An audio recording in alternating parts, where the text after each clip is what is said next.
This particular experience was not as obviously life-threatening, but was a doozy of a night, y'all. I'll let you be the judge. And sorry for formatting on mobile. Background. This happened about 7 years ago. I'm female, 5'2" and petite, so I try to be extra careful because I've had some pretty close calls. This night I clearly had a lapse in judgment. Also, I don't do hard drugs, but during my college years I drank a fair amount and smoked copious amounts of marijuana. Presenting, my date from hell. I waited tables for 7 years, working my way through college. I served all kinds of people during that time, and grew very comfortable working with the general public, playing up small talk, putting on a friendly demeanor, and more importantly, waiting the hell out of some tables. I was good at my job, so I enjoyed my work most of the time aside from the occasional douchebag customer. My restaurant was right off the highway, next to several large hotels. Most ran between $90 to $150 a night. Not the worst, not the best. I'd often get tables who were staying at these hotels whom would walk over for a meal more than one night in a row if they were staying longer than one day. This is how I met Bob. Bob came in on a busy night, sat quietly by himself, and required minimal effort. He ordered only cobbler and coffee, which he ate quickly.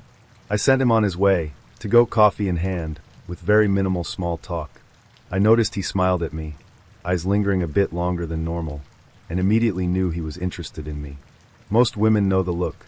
Despite this, he left without saying anything else, and I thought that was the end of it. He also left me a fat tip. Since he had a small order, it was almost 90% gratuity. Hell yeah. The next night at work, he's back. He's requested my section this time. Again orders modestly, no actual meal. Leaves a great tip, but barely says more to me than the few words it takes to place his order. Cool.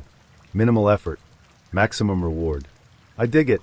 We repeat this 3 nights in a row, until finally at the end of night 3 he opens up and tells me a bit about himself.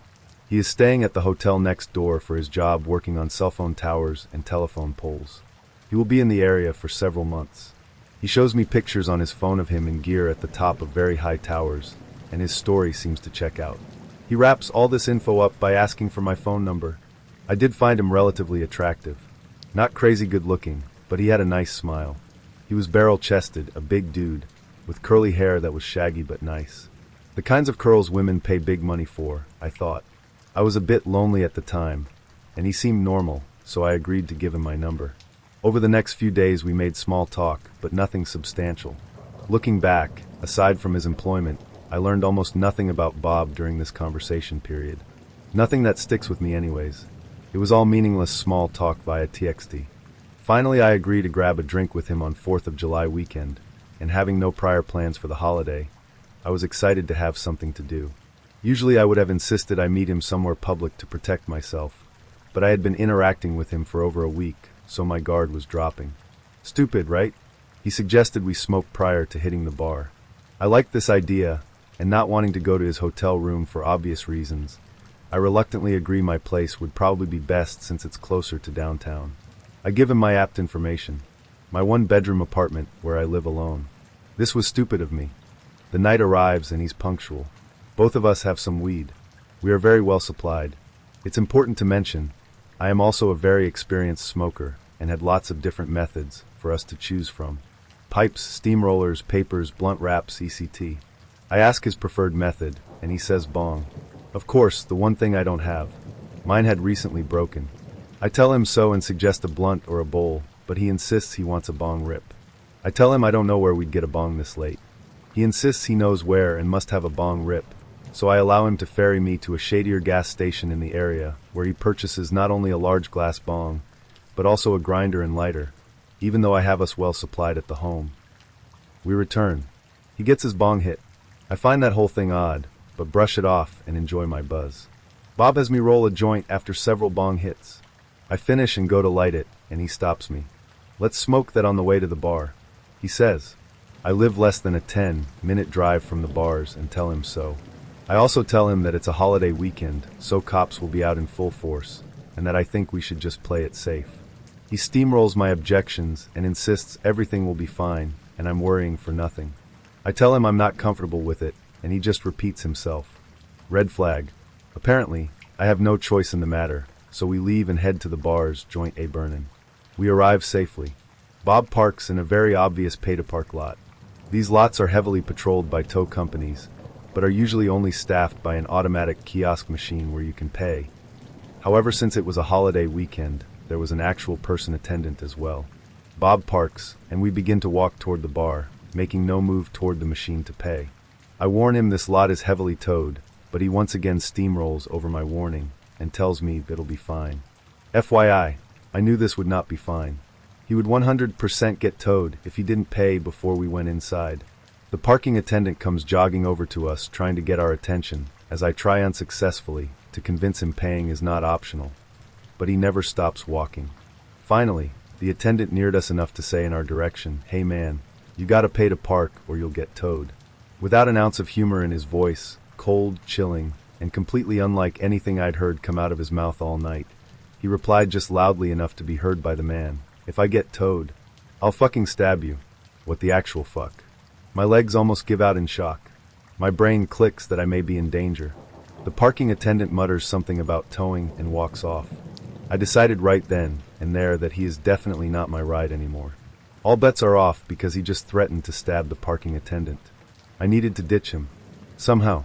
Safely. I take a step away, putting distance between us, but keep pace with him as we walk toward a bar. I ask, "What the fuck was that?" "You know you're definitely getting towed now that you threatened that guy." "B, I was just joking." "M, you didn't say it like a joke." And he definitely didn't laugh. "B, it wasn't serious." I let him know that I didn't like his behavior. Now in an increasingly crowded area, the witnesses made me bolder. I developed a plan in my head, hoping I could discreetly phone a cab from the ladies' room and run for it, using the crowd as cover. He knew where I lived, no fixing that, but hopefully his car being towed would slow him down a bit. Bob continued to insist it had all been one big hilarious joke as we entered bar 1, that I'd misunderstood, that I couldn't take a joke. I knew better. His voice had been deadly serious and ice cold. My instincts told me he had been serious about his threat.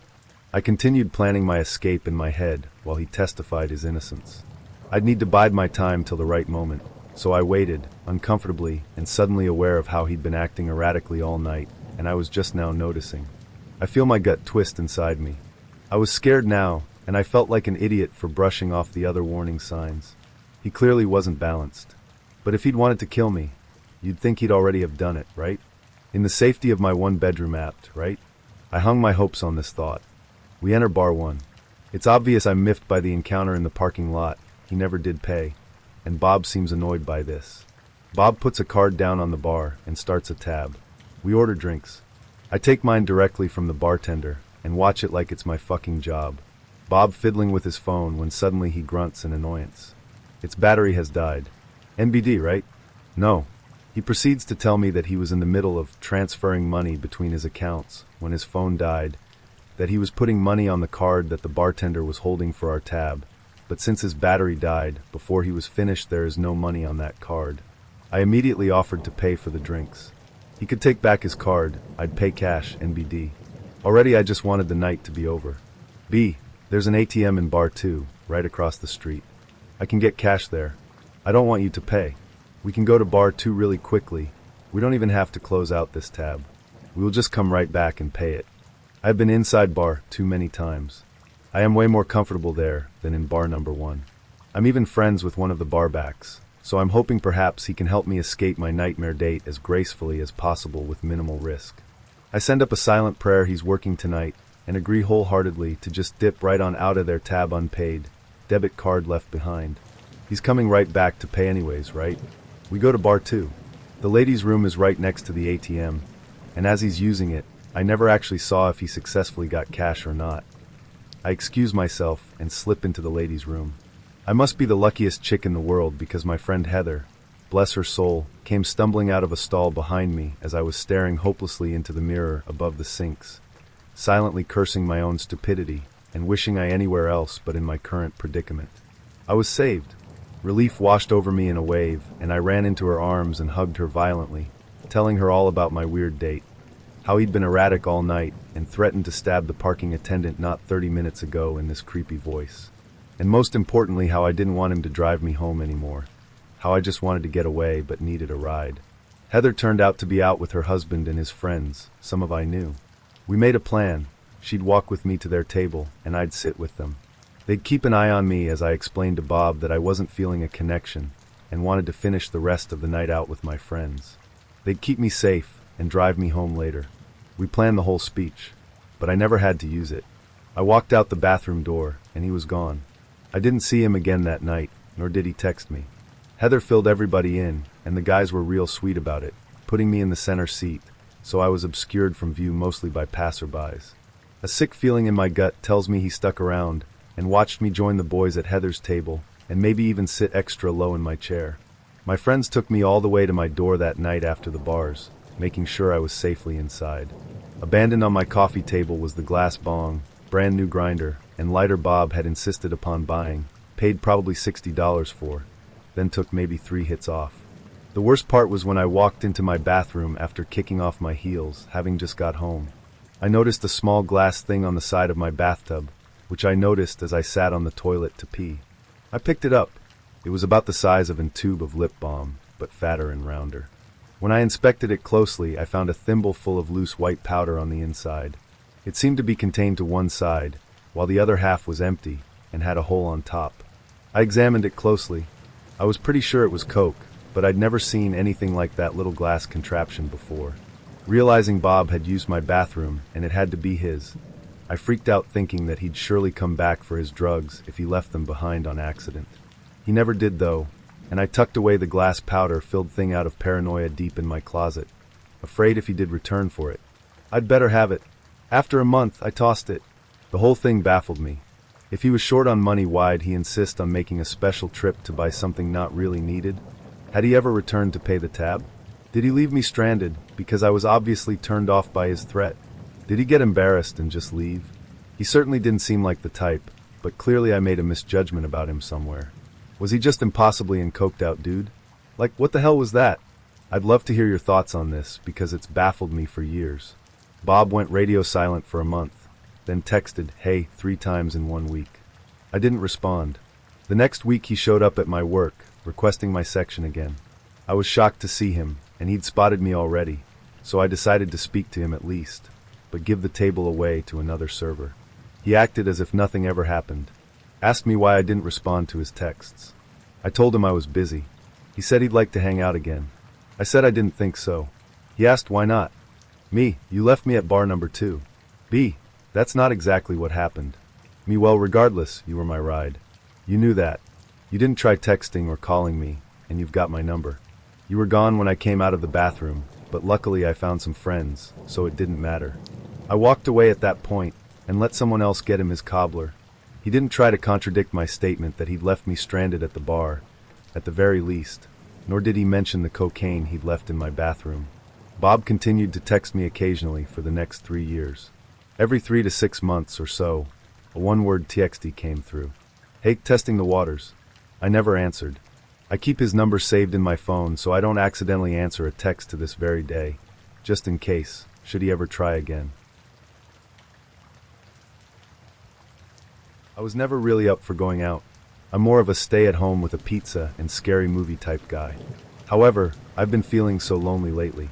Specifically in the relationship category. See, I've never had very good luck with the dating scene.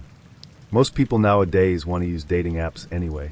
I don't know much more than a hand-me-down laptop and an old flip phone in the electronics department, so I guess you can call me an old-school type of person. My mom is always asking me when I'm going to get married and start a family, as I am 32 years old, and she seems to feel that I will never find happiness unless I'm shacked up behind a white picket fence with 2 shaggy dogs and a baby on my wife's hip. I decided it was time to venture out, since my coworker Sam called and practically begged me to come to the bar with him and a couple of his close friends tonight. I got a shower, brushed my teeth, and put on some year-old cologne that hasn't left the medicine cabinet since I got it for Christmas. I was trying not to overthink my clothes, since I wasn't really out looking to impress anyone. I chose a blue button-down shirt and gray jeans. Cuffed? I said to myself as I rolled up one of my pant legs. Nah, that looks weird. I grabbed my keys, headed out the door, locking it behind and stepping out to the driveway where my 2018 Chevy Aveo Saturday. "Hey there, old girl," I whispered to the car while tapping her on her cold, gray hood. When I pulled into the gravel driveway of the bar, I noticed it had begun to rain a bit, so I reached into the back of my vehicle to grab an umbrella. I quickly realized I must have left it at work last week when it rained early in the morning, but ended up being a beautiful day by the time my dragging shift was over. Just my luck, I muffled as I squinted my eyes looking at the tiny droplets rolling down my windshield. I took a deep breath, quickly stepped out of my car, and did a small jog up to the door of Motley's, the smallest bar in Richland. Stepping inside, I shook off the bit of water on myself and peered around the room, hoping that I would see Sam and his friends. That's strange. They weren't there. In fact, aside from the scraggly old man behind the bar serving drinks to a man who had clearly been through some sort of rough patch and decided to come costume the pain away, there was only one other person. A woman. She was beautiful, long blonde hair, fair complexion, and by the looks of it, seemed to be a fairly decent pool player. Standing in the corner of the room under low lights, she chalked up her pool stick and set herself up for a new game. I was almost mesmerized by her body language. I must admit, it's been a while since I've seen a woman that was really my type and not met her under business circumstances. Ring ting ring, I nearly jumped out of my skin. I fumbled my phone out of my semi-wet pocket from the rain and looked at the small screen. Sam, I answered with a bit of annoyance in my voice. After all, like I said, I am not the guy that liked to go out, and here I am by myself. Yeah, I said. Hey, I'm sorry I didn't call earlier. I got held up at the office and and you're not going to make it, right? I'll catch up with you next time, buddy. Sorry. I hung up without saying a word. Sighing, I flipped my phone closed and shoved it back in my pocket. Trouble with your friends, eh? I hear a soft voice behind me. I giggled while petting the back of my head and turning around. Yeah, they aren't coming, I guess. Well, why don't you grab a drink and come play around with me? She said as she grabbed another stick and chalked it up. Oh no, I'm good, I said. I could feel my mind start to race and my face start to flush. Oh come on, I insist. I'm Clara. She smiled at me. She had a beautiful smile. Her teeth were perfect and her face was oddly symmetrical. Oddly. She walked around the table slowly. The balls were already set up like a perfect triangle, pointing directly at her. You shoot first, she said enthusiastically with that big smile of hers. All right, but I'll have to warn you. I'm really no good at this game, don't you worry. It's all for fun, right? She said. Right, I said as I cocked my head to the side and shrugged my shoulders. After a game that turned up much better than I imagined, and much talking about our work, random questions getting to know one another, and a brief chat of why I was extremely annoyed at Sam for once again inviting me out and ditching me, she questioned whether I wanted to play another round. I said eagerly sure. I must admit I was enjoying the company and conversation. Most women, or should I say girls, nowadays only want to either get right into physical stuff, or simply can't hold a conversation that isn't about reality TV drama or social media likes. How about we make it a bit more interesting this time? She had this look on her face that I couldn't quite decipher. Tell me what you have in mind, and then I will say yes or no. The room was quiet. The old CD jukebox had just stopped playing. We've only just begun by the Carpenters in a dull and warped tone that was slightly unsettling. As she placed both hands on the edge of the pool table, I walked toward her with a curious look on my face, waiting for her wager. The room seemed to get just a bit darker, and I could hear the now heavy rain spackle on the tin-like roof of the bar. If I win, I want you, she said in a low tone. Her head hung just enough that her long, clearly fresh-washed blonde hair was dropping to the sides of her cheeks, but her smile, it grew a small bit larger than before. She glanced up at me, as if waiting for an answer. I stammered. No woman had ever said that to me before. I honestly wasn't sure what to say. Well, she grew impatient while tapping her well-manicured fingernails on the wood panel table side. What do you say? I assumed this meant we would be going back to my place. I hoped she wouldn't mind the smell of microwaved Chinese food and noisy neighbors. That's pretty much all my townhouse consisted of besides a few pieces of old furniture and my king-size bed. And if I win, I said confidently. I felt as though I was ready for whatever was about to happen. She was a mature, beautiful woman who had held up good conversation and had an open mind. We'll just see about that. She winked at me while still grinning. It's almost as if she never stopped smiling at me. We begin the game. At first, it was a normal playful banter between us, but as the night went on, I noticed her demeanor change in an eerie way. Every time I made a shot, she grew almost angry, and every time she made a shot, she seemed relieved and even more excited than one should be over a game. Thinking it would lighten the mood, since I had made 3 shots in a row, I started to ask, "Can I buy you a Deer Eye Dash?" And oh, no thank you, she interrupted at first, and then smiled again at me as she finished her denial. We were getting down to the wire, and my palms grew clammy. She was winning at this point, and all I could think of was that I was probably just going to be a letdown to this gorgeous woman if she wins. Just a few moments later, she hit the 8-ball in. Well, she said with a low chuckle. "Looks like I won, and it's time for you to hold up your end of the bet." Her smile looked dry. She looked tired, restless. She grabbed her jacket, tossed it over her shoulder casually. "Are you sure you want to do this?" I asked her. Still smiling and looking satisfied with her win, she said promptly, "Absolutely, I need to." With a small nod to each other, I grabbed my keys out of my pocket and began escorting her towards the door and outside. It was still raining, but it wasn't cold. It was muggy enough that the air was almost palpable. I opened the passenger door for her. Realizing that almost all my cup holders were full of empty takeout drinks, I embarrassingly said under my breath, "Sorry about my car. I'm a skinny man that can really put away my food, and I work a lot, so I eat out more than I eat at home." She didn't answer. She seemed eager, like she didn't care about anything I was saying. I ran around the front of the car and got in. I immediately noticed something was off. She was looking at me, with eyes as big as I've ever seen. Smiling as usual, but this time was different. Her mouth was wide, and there was a gap between her top and bottom teeth. I swear, the corners of her mouth were almost reaching her ears. "Are you ready?" she asked me quietly, almost whispering. The rain was still falling, but for some reason all I could hear was Clara. Yeah, I'm ready," I said with much trepidation. I thought to myself, is this a mistake? I don't even know this woman, and she's starting to creep me out. I began pressing my key into the ignition, and she told me to stop. I set my keys back on my lap, looking over toward her.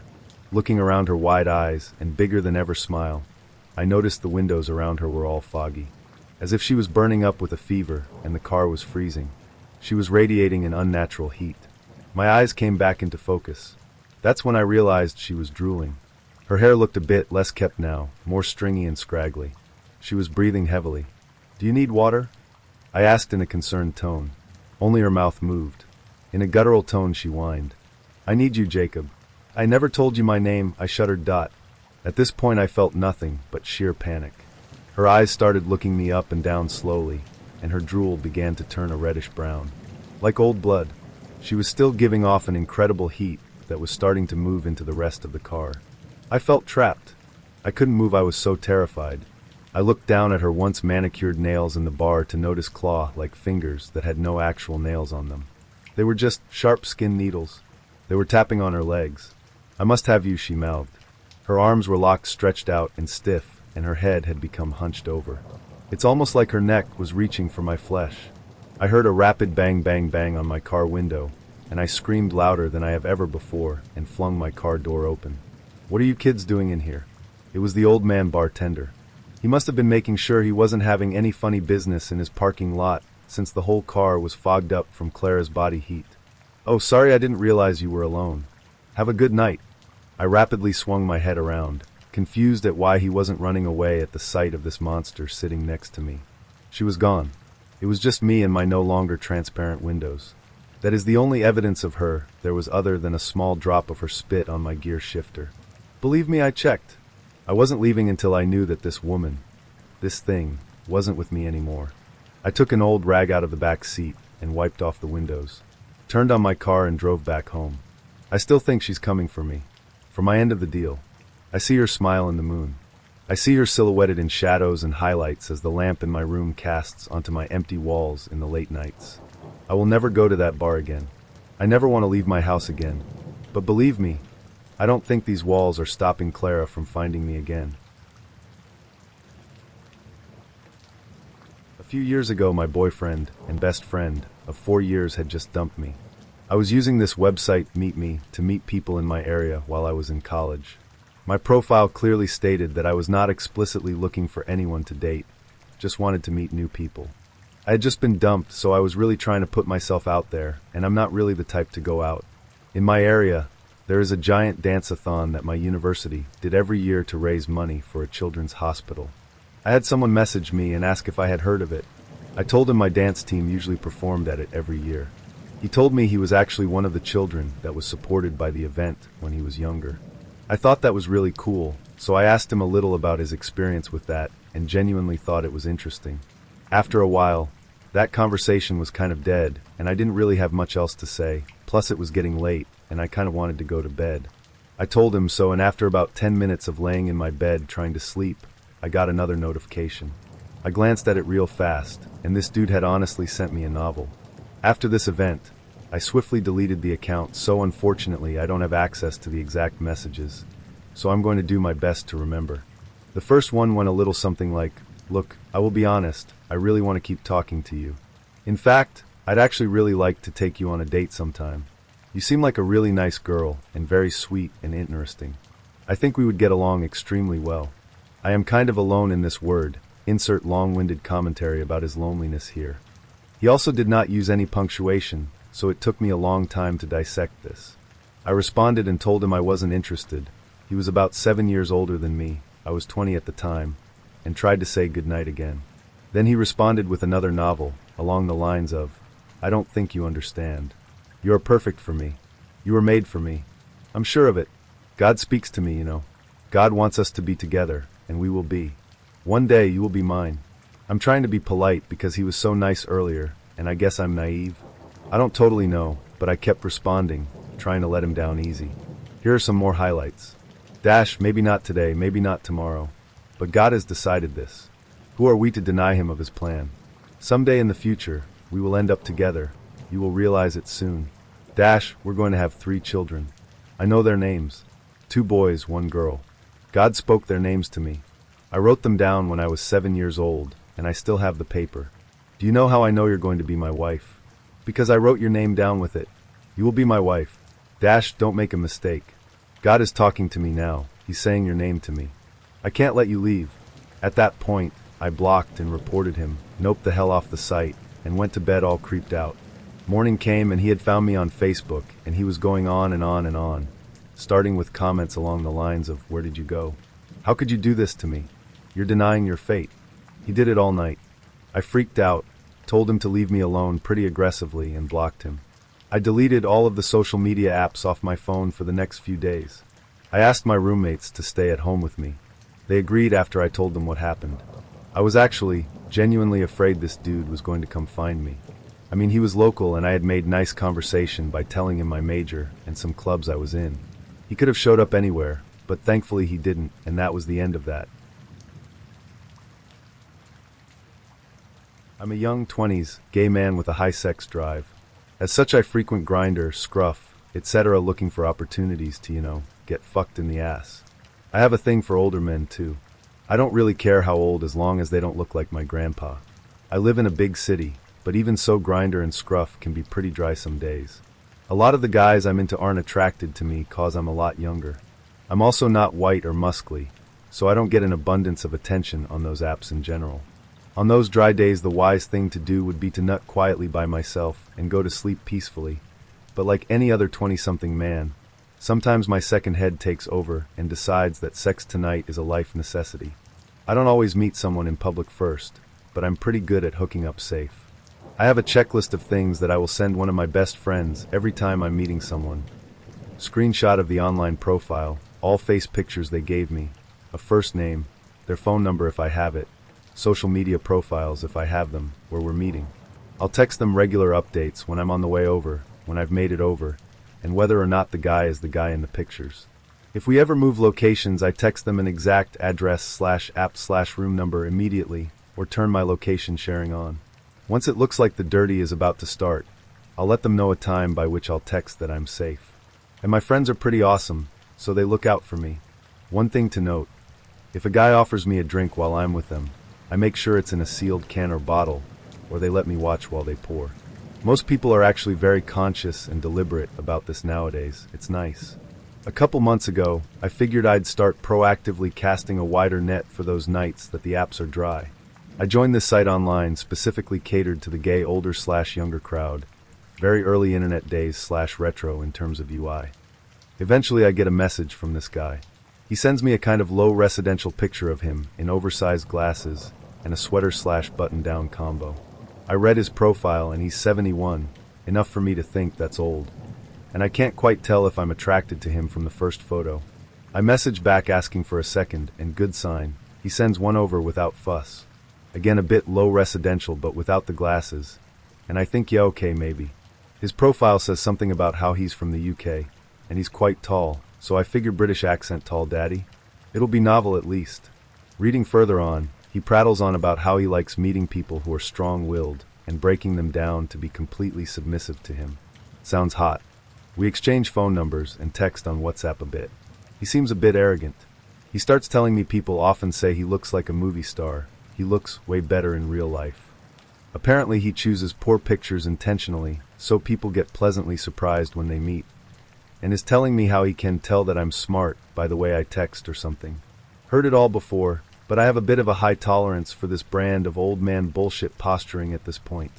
He lets me know a date he'll be coming in and staying in a hotel downtown a month later. I figure I'll probably forget about him by then and never message him again. And then a month later rolls by, and it's another particularly dry night on the apps. I'm having a need sex now night, and I remember that guy I was talking to from that site. I hit him up on WhatsApp. Sure enough, he's in town and tells me where he's staying. I tell him I'll be there in an hour. You disease-free? He takes a while to respond. Eventually he says he is squeaky clean. We'll talk about it when you get here. I'm like, okay, sounds good. Text one of my friends the usual. I'm a little more nervous for this one, just cause he seems a little odd, and I kind of trust the apps a bit more weirdly. It's much easier to tell if someone is a legit person when they live in the same area as you. I figure it's a hotel. You can't be planning anything too awful for me. I show up to the hotel, where he's standing in the lobby, and lo and behold, he looks exactly like his pictures, just much less happy and a bit more droopy. His shoulders hunch almost halfway up his neck. His torso is bent back at the waist a bit too much. He almost looks like he's imitating a confident cartoon character. But he is quite tall. He has a foot on me. I say hi. 2 words to describe the way he came across, preoccupied and calculating.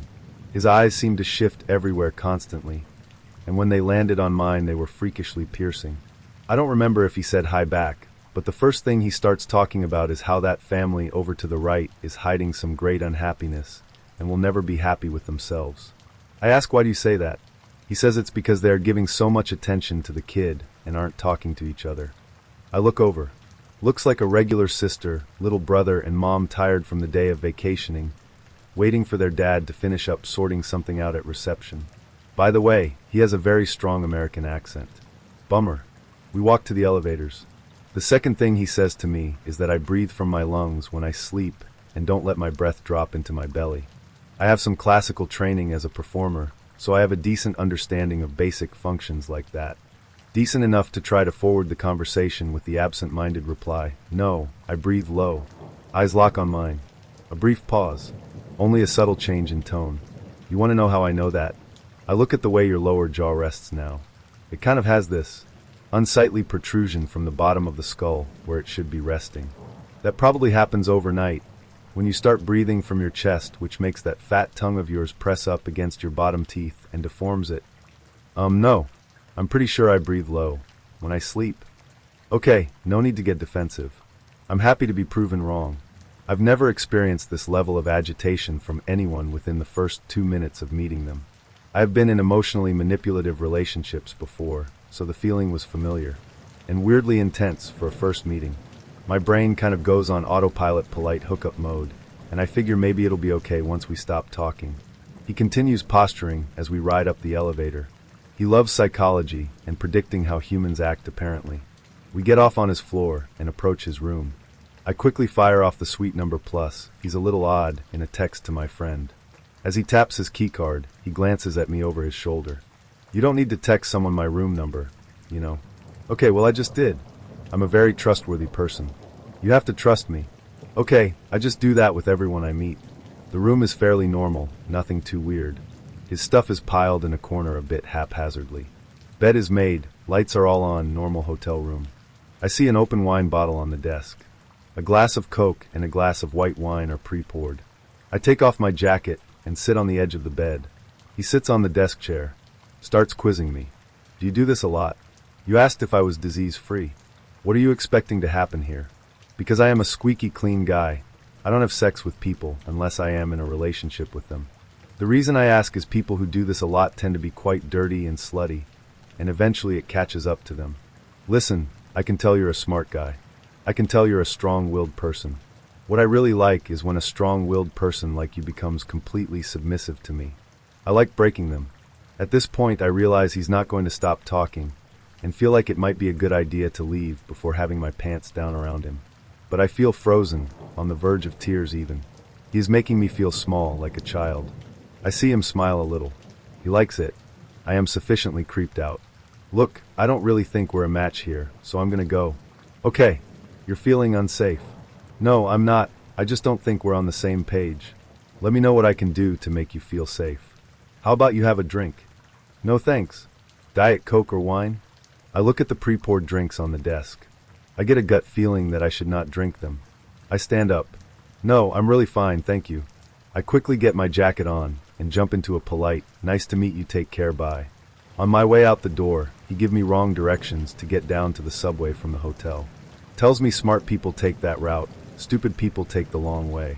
I say thanks and leave. I text my friend, holy fuck, I'm safe. And I take my normal-ass subway route home. Thank you very much.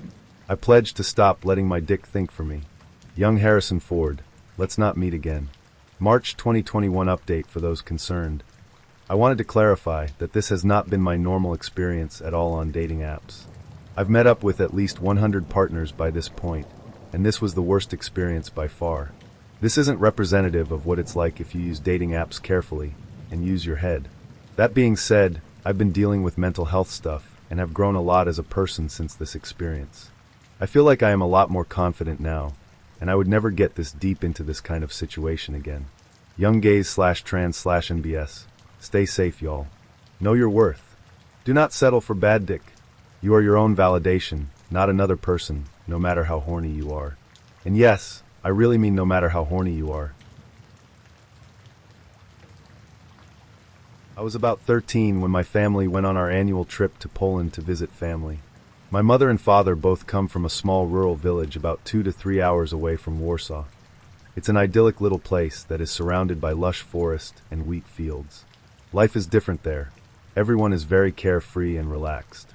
Being the small place it is, everyone knows one another since everyone essentially lives on the same street. I had made a bit of a reputation for myself there, being known as the American girl who visits in the summers, so whenever we would arrive the whole village would know. I loved the attention. All the kids wanted to play, and adults dotted on me. One of the townspeople I saw most frequently was Tomek. Tomek was a funny guy in his upper 20s who would work in the village deli store. He would always give me extra meat any time my grandparents would send me out to pick food up or offer to show me inside the kitchen. I never took him up on that offer. The idea of seeing how my meat was made was too much for my 13-year-old mind. Though I didn't know it at the time, Tomek had the reputation of being the town lunatic. He wasn't a stranger to the police force nor the villagers, as he was a bit of a petty thief. My grandparents told me when I got older that my grandfather had not once but twice caught him trying the doors of his shed, and then excusing himself when caught as drunk and unsure where he was. Despite this, I had never had a reason to fear or avoid him. The village had a tradition called Gra Odwajai, which translates to the game of courage, that would fall in between the dates of our visits. On this day the village children would be set into teams, and then given items to find that were hidden around the woods and our village parameters. The event lasted all day, and the group that had the most found items would win a prize. The courage part of the game would be trying to attain the golden item, which would be in the woods and guarded by a few adults armed with water sprayers/water guns. The only way to get the golden item was to avoid being sprayed with water. If all members of a team were hit, then the team would lose the chance to attain it. My team consisted of my 4 friends, Eva, Eric, Bartek, and Powell. Our strategy was to get as many of the items around town, and then try our luck at the golden object when it got darker in order to be harder to spot. We got a lot of the items throughout the day and worked up a good sweat after racing against the other children. Around 7 p.m. we had attained 12 items, and were ready to try our luck at the golden item. We had heard from the other children that the adults were being relentless, guarding the object with ferocity. The wooded area that was the destination, as the golden item area, was behind Eric's house. Therefore he took the lead in devising the plan. Our plan was that we were going to split up into 2 teams. Eric, Eva, and Bartek were meant to grab the adults' attention and drive them away as far as possible, while Powell and I would sneak in and grab the item. Feeling confident, we headed into the forest as the sun was slipping from the sky. We followed the dirt path for about 5 minutes and then stepped off it, following Eric as he navigated through the shrubbery with ease. He stopped us just as we reached a thick clump of bushes. Putting a finger to his lips, he motioned for us to look through the gaps in the shrubbery and see the adults. It was dark now, so it was hard to see who was actually guarding the items, but we could make out 4 shapes huddled together, chatting softly. Without hesitation, we moved into our plan of action. Our 3 friends navigated around and disappeared from our sight, only for us to hear their laughs and the voices of adults yelling to get them.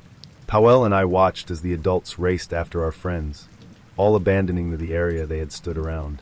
I remembers glancing around and getting ready to jump out of the bushes when I felt Powell's arm on my shoulder and saw him make a shushing sound. "They might not all be gone, wait a bit," he urged. We sat quietly, listening intently for any sounds. Then it happened, the slightest sound of something moving on the other side of the clearing. We couldn't make out who or what it was, so we stayed quiet, peering through the gaps of the shrubbery. Powell saw it first. He pointed out what looked like a dark figure crouching behind a tree closest to the clearing. We watched as the figure moved tree to tree, never stepping out from behind, just simply observing. Just as I was about to suggest that one of us should cause a distraction, we hear a yelp and turn to see another team approaching, clearly happy that there seemed to be no one around where the golden item should be. We watched as this small group of 2 raced around the clearing, but didn't pick anything up. I kept waiting for the adult to step out and spray the kids, but the figure remained crouched, half visible behind the trees. One of the girls approached the area the adult was, but she was busy looking up at the tree, musing to her partner that maybe the object was put on a branch. We watched as she began pulling herself up the lowest branch, and I remember the way my stomach dropped when all of a sudden we saw the adult shoot out behind the tree, grab her leg, and start pulling her into the darkness of the forest. Her partner ran off screaming, leaving me and Powell unsure what to do. We watched frozen with horror as the adult began covering the girl's mouth in some attempt to silence her. Before either one of us could do anything, all of a sudden Tomek came running up the path and threw himself onto the man. Powell shot out to help Tomek while I ran back to call for help. When I reached the backyard that was the destination spot for the end of the game, I was screaming uncontrollably in a mix of words that took me a few attempts to get out that help was needed. A large group of the men raced toward the forest while I hid in my mother's arms, awaiting to see everyone arrive back safely. My friends, Eric, Eva, and Bartek approached me cautiously and asked what had happened and why Powell and I hadn't come back. It had turned out that after Eva, Bartek, and Eric had distracted the adults and drove them away, the adults had decided to end the time to get the gold item. They had assumed that everyone had a chance to try to get it and didn't want the kids wandering the forest after dark. One of the adults had already pocketed the item when they chased our group back towards the main backyard. My team had assumed that we would see that there was nothing there and returned as well, which is why they didn't come looking for us.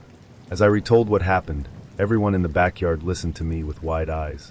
About 10 minutes passed, and we saw the group of men coming back, Powell walking aside his father and the girl who had been attacked in the arms of her assumed father. As they all approached, I asked Powell what had happened. As the parents gathered and talked in hushed voices, Powell described to us how Tomek had beat the guy bloody, but let him escape when he turned away, surprised by the men that had arrived to help. He mentioned that a few men were still out scouting the forest land for the guy. I then asked the remainder of my friends why help was not sent earlier by the girl's partner that had run away screaming. Everyone had looked at me with blank faces, and the sudden realization hit me hard. The next events become a blur. It's a mix of me racing to my parents with my friends and asking about the girl, a frenzy of people calling out her name and begging her to come out, a whirlwind of everyone rushing to get their kids inside, and a mayhem adults swarming together to go search the woods again and call the police. It's been 8 years now, and she hasn't been found. Tomek was one of the main suspects, believed to be part of a 2-man kidnapping operation, but backed out when he saw that too much attention was brought to the event. I'm not sure whatever happened to him, but I can't help but feel guilty that I didn't do anything to help either of those girls. I saw the girl run away. Powell and I were the last to see her. Sometimes when I see a child with braided hair, I get thrown back to that night, and I can still see her braids swirling around her as her figure disappeared from sight. Her name was Dorita, and I hope she's alive. I come from a small town in Canada. We only have 2 bars in the whole place, and they are frequented often by the locals in the winter and summer. Same old people that know each other, some get along, so do not. In the summertime we get a lot of cottagers and people from the city. We like to call them cityots because some of them can be really douchey, rude, and simply have no regard for politeness. Well, one night we were at the local bar and having a good time. I went there with a girlfriend of mine and her 2 friends whom I have never met, but they were really nice but not my type. I see a Cadillac Escalade all black with chrome rims and a white Mercedes pull into the parking lot. I was kind of intrigued, so I made sure to take note on who walked in the door. I suddenly feel a touch on my shoulder, and it's a young Arabic/Pakistani/Indian man asking me to dance. I politely declined. I must say I am not racist, but he wasn't my type. I like metal look. I found him to be very weird as he was sitting at the bar staring at me. He takes out his cell phone, takes a picture of me. The flash was the dead giveaway, and seems to be sending it to someone. Within 5 minutes, those people who I saw pull in the parking lot earlier come inside. It is an older Arabic Pakistani Indian. Forgive me, I come from a small town in which the population is pretty much white, so I am not sure exactly the race. He looked about 60, he had 2 middle-aged men with him, and 1 younger male about my age, who I must say, was pretty cute. I continued dancing with my friends on the dance floor, but couldn't get past that creepy feeling I was being glared at. My friend tells me that those men are staring at me and pointing, and it's kind of freaky. I decide to get off the dance floor and go sit down with my friends and have some drinks. The older man came over to my table and tapped me on the should and asked me to come over so he can talk to me. I walked over and he said, "I want to introduce you to my son." He waved his son over and we shook hands and said hello. I asked him if there was any reason why he wanted me to meet his son, and he said I am a very beautiful girl with nice hair and clothes, and that he wants me to date his son. I kindly said no thank you, I am currently seeing someone at the moment. He kind of looked at me with a weird look of disappointment mixed with rage. He then put his arm around me and pulled out a wad of cash and said, "Come on, let us buy you a drink and talk to us more. You may want to leave that other man." I looked over at my friends and they were waving me over and were like, "WTF?" I said 1 minute and talked to this man a little more. Stupid me, I know, but I was curious at this time. I asked where they were from, and they said Mississauga, and they were wondering if I want to go up to Ottawa and party for the weekend at their mansion. I declined, and he kept pressuring me on to his son. I finally got his arm from around me and walked over to my friends. They took a couple more pictures of me before leaving the bar. I thought that was really weird, like am I being targeted for a kidnapping, or am I being shopped around to being someone's wife or something, maybe a sex slave? I had no idea, but it was too weird for me. Last call hits, and we decide to grab our jackets at the coat check because it could be a very big line. We grab out jackets and wait outside for our taxis to come. Stupid people were jumping and pushing for cabs in front of the bar, so we decided to walk down to the other street and call one from there. We waited a few minutes, and who comes rolling around the corner? Those men in the bar. They have a third car with them. My friend and I, the person I was seeing, and the 2 men that came with us were all freaked out, and they stood there blocking me from their view. They called me over to their car. I did not go. They got out and were walking towards us, and my friend snapped pictures of them and said she also wrote down their license plates. They called her a whole bunch of hurtful names, got in their cars, and drove off. I didn't go back to the bar for a while, but apparently there was a rumor going around to be careful because there are men trying to lure girls into the city with them. I don't know what they wanted from me. I don't know what they are doing with the pictures. I SDLL don't know what to think of it. Backstory. I used to do a lot of online dating because the city where I live is very hard to meet people in. Everyone kind of keeps to themselves. I met this particular champ on OkCupid. I guess you could say I go for a certain kind of guy. Tall, handsome, well-dressed, driven, intellectual, with a touch of hipster and geek thrown in there. I guess you could say I have high standards. Therefore, I spent a lot of time screening potential dates with extended messages, chatting or texting before we met in person. I like to believe that because I basically raised myself on the internet, I have a good sixth sense for creeps and weirdos. I call it my FIF, funny inner feeling.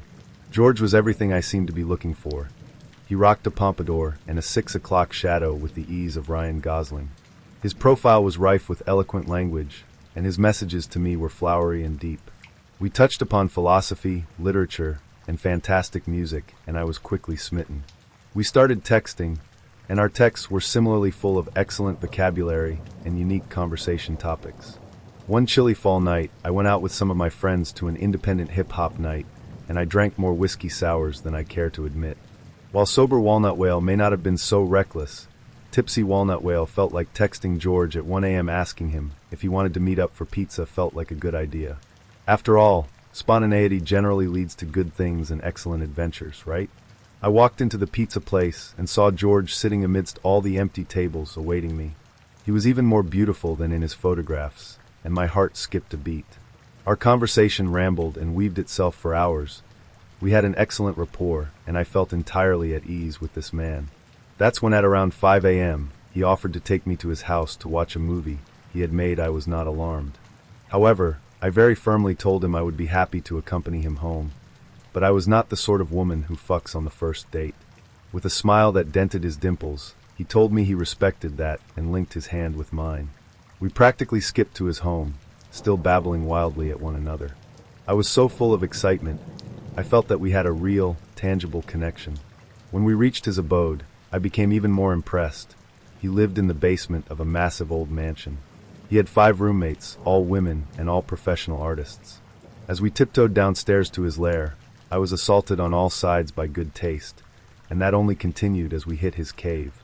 Full to the brim of awesome art and interesting artifacts, I found myself even more fascinated with him. We both curled up on his bed, comfortably enjoying one another's company as he queued up the student film he had made a few years prior.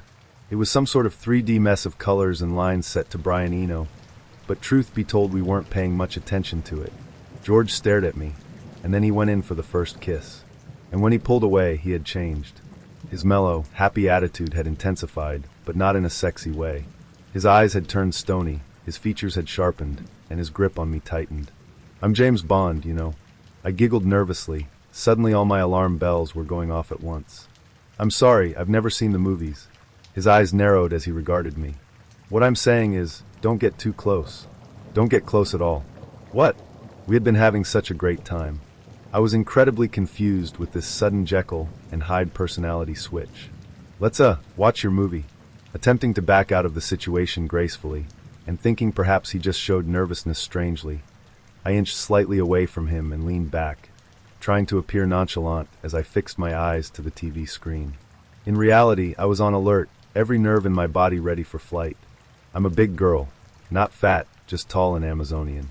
George was about the same height and build as me, and I knew I could probably take him if something happened, but I wanted to tactfully extract myself from the situation before that happened. Backing off seemed like the wrong thing to do. I felt George tense beside me before he jumped on top of me, trying to force his hand up my shirt. "George," I protested past his reaching tongue. "I told you, I'm not going to fuck on the first date." My heart was beating a drumline in my chest. I didn't want to become violent in case something even worse happened, but I was pushing him off of me as intensely as I dared. "Then why the fuck did you come over to my house in the middle of the night?" "I told you I'm James Bond." As he bellowed in my face, I shoved him off of me and stood up all in one quick motion. As I snatched up my purse and charging phone as quickly as possible, his demeanor softened again. "Look, Walnut Whale, I'm sorry. I can't. My ex-girlfriend, she really fucked me over, you know? I'm broken. I can't love." He opened his arms, trying to get me to come to him again. Something deep within me twinged, some inkling of compassion for this suddenly broken man in front of me, but I knew it was a ploy. I buttoned up my jacket and shoved on my hat. "I need to go home." Again, his expression changed. He set his jaw and a flash of hatred passed his visage. "Fine. Fucking fine. I'll walk you out." "No, that's okay, I protested. "And oh, I said I am going to walk you out." Meekly I nodded. I made a beeline to the basement door, fumbling with the lock until I was free into glorious, frigid early morning sunshine. My breath fogging in front of me, George followed me like a kicked puppy. At the gate, I paused to say goodbye to him, full of confusion and regret. He stared at me, the man I had met earlier that night, all gentleness and handsome aloofness. Then he grabbed both of my arms in a vice grip and attempted to kiss me. I turned my face sideways and he collided with my cheek, and his fingers tightened around my arms so hard that I had bruises the next day. George, you're hurting me. George, I need to catch my bus. Wordlessly, he released me and stonily watched me walk away until I rounded the corner. I haven't heard from him since then, but I have seen him at the bars, and he is always laughing and looking perfectly normal and approachable. Look, I'm not saying I believe in ghosts. I don't even believe in astrology, and that's like 90% of my Tinder matches' personalities. But after what happened last weekend, I might have to reconsider, at least the ghost part. So last Friday, my friends and I decided to get out of the city for a little mental health weekend. You know, wine, cheese boards, pretending we're rich and sophisticated, standard millennial things. We rented this cute little Airbnb in the middle of nowhere, a big old Victorian house with creaky floors and clawfoot bathtubs. The photos made it look cozy, and the reviews were mostly positive, except for one guy who complained about weird noises. But every Airbnb has that one review, right? I figured it was just Karen energy. I should have paid attention. The place was fine during the day. Quaint, even.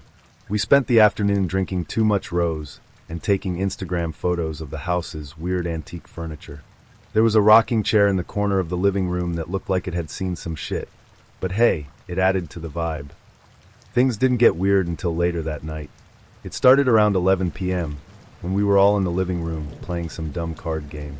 I think it was Cards Against Humanity, which feels a little ironic now, given what happened. Anyway, we were mid-round when we heard it, a loud thud from upstairs. We all froze. What was that? Sarah asked, clutching her wine glass like it was a weapon. Probably just the house settling, I said, because that's what people always say in horror movies right before they get murdered. I wasn't exactly convincing, though, because I was already mentally mapping out which friend I could trip if we needed to make a run for it. Sorry, Sarah. Or maybe it's a ghost, Taylor said, grinning like an idiot. Taylor is that friend who's always trying to summon spirits with a Ouija board at parties. She lives for this stuff. Shut up, Taylor, I said. You're not helping. We tried to laugh it off and keep playing, but then we heard it again, another thud, louder this time. And then footsteps. Heavy, deliberate footsteps, coming from the upstairs hallway. Now at this point, any sane person would have left. But apparently we're not sane. Instead, we decided to investigate. Because that's what you do when you're drunk and stupid, and have watched exactly 0 documentaries about people who get murdered in the woods. We crept upstairs, armed with the most intimidating weapons we could find. A fireplace poker, a wine bottle, and for some reason, a throw pillow. That was Sarah's idea. I don't know what she thought she was going to do with it. Smother the ghost. The hallway was dark, but the footsteps had stopped. We checked all the bedrooms, one by one, but they were empty. No sign of an intruder, no sign of anything weird. By the time we got to the last room, we were starting to feel a little silly. See? Nothing, I said, pushing open the door. And that's when the rocking chair started moving. It was just sitting there in the corner, rocking back and forth like someone was sitting in it. Except no one was. We all just stood there, staring at it, until Taylor finally broke the silence. Okay, not to be dramatic, she said, but I think the ghost likes my vibe. Taylor, shut up. I hissed, yanking her back into the hallway. At this point, we were all freaking out. Sarah was halfway to tears, and even Taylor looked a little less smug. I decided we needed to get out of the house and regroup, so we bolted downstairs and out onto the front porch. That's when Sarah realized she'd left her phone inside. Leave it, I said. You can buy a new one. It's an iPhone 14, she wailed, like that was a good enough reason to risk her life. Before I could stop her, she ran back inside. The rest of us stood there on the porch, arguing about whether we should go after her or just call 911. For the record, I voted for the latter. Sorry, Sarah. But then a minute later, she came back out, holding her phone and looking totally fine. I got it, she said, panting. But there's something you should probably see. We followed her back inside, because apparently none of us value our lives, and she led us to the kitchen. And there, on the counter, was a loaf of bread. A loaf of bread that hadn't been there before. Next to it was an open jar of peanut butter and a butter knife. And sitting on a plate was a perfectly made peanut butter sandwich. What the hell? Taylor whispered. Okay, so maybe it's a nice ghost, Sarah said. Like maybe it just wanted a snack. I stared at her. Sarah, ghosts don't make sandwiches. Well, maybe they do, she shot back. You don't know their lives. At this point, I didn't know whether to laugh, cry, or burn the house down. But before we could debate the sandwich situation any further, the lights flickered, and we heard that thudding noise again. this time from the kitchen ceiling, directly above us. We all screamed. I'm not proud of it, but it happened. Okay, yeah, no, I said, grabbing my keys. We're leaving. We ran out of the house, piled into my car, and drove to the nearest motel, where we spent the night drinking minibar vodka and trying to figure out what the hell had just happened. None of us slept. The next morning, I called the Airbnb host to tell them what had happened. They were surprisingly chill about it. Oh yeah, that's just Walter, the host said. He's harmless.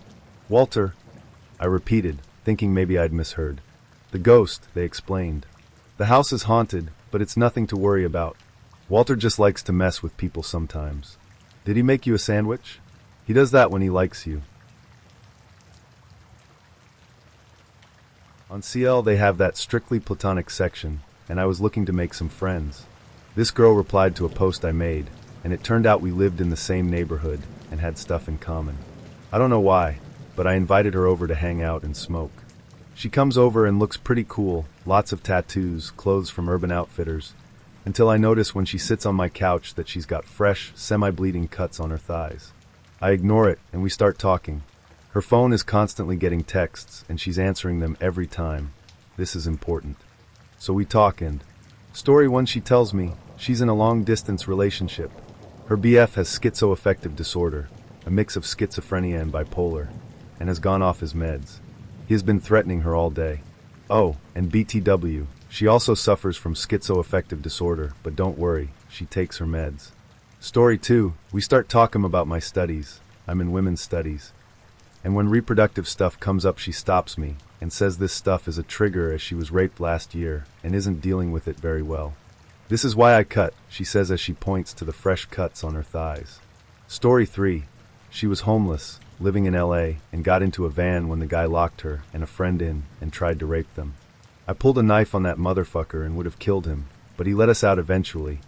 She then orders food and offers to smoke me up. As an added bonus, she wants to sprinkle Klonopin on top. I decline and we smoke my nice, clean kush. I get up to go to the bathroom and she says, giggling, wouldn't it be funny if when you came out all your stuff was gone? BC, I stole it. I held it. Then her phone rings.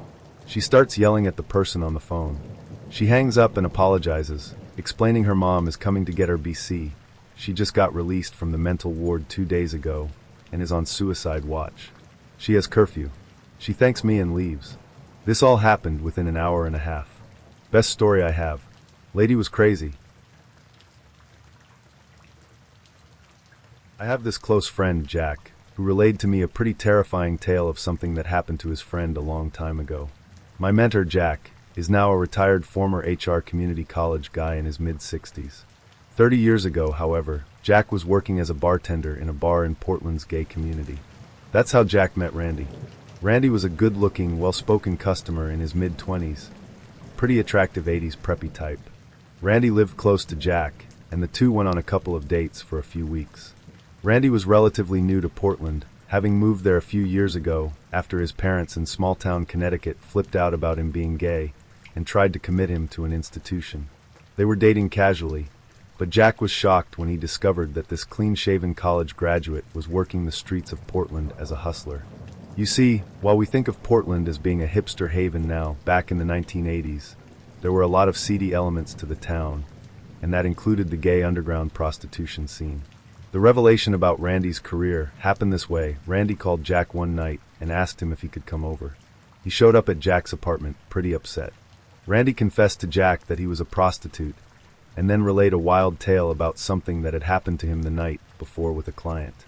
He refused to name who it was, but told Jack that it was a very prominent local businessman, someone that was very high profile in mid-1980s Portland. The client was into S&M/bondage stuff, and Randy had seen him about once a month for a year. The previous night, after they concluded their scene, the client said to Randy, "I had a fantasy that I kidnapped you and kept you forever." He asked Randy if he wanted to stay with him. Of course, Randy said, "No way," and the guy got angry. The chauffeur drove Randy home, which was in hindsight a huge mistake. The client now knew where he lived. Earlier that evening, Randy was headed home, but before he got to his apartment, Randy noticed his client's limo parked down the street from his building. Randy noped the fuck of there and ate dinner elsewhere. But when he went home, the limo was still there with the chauffeur sitting in the car. That's when he decided to go over to Jack's place and confess everything. Randy was completely terrified now. He tried to laugh it off as some dumb joke. But the fact that the chauffeur had spent hours parked in the same spot a few blocks from his apartment building was scary as hell. Randy begged if he could stay in Jack's place for a few days, so this could die down.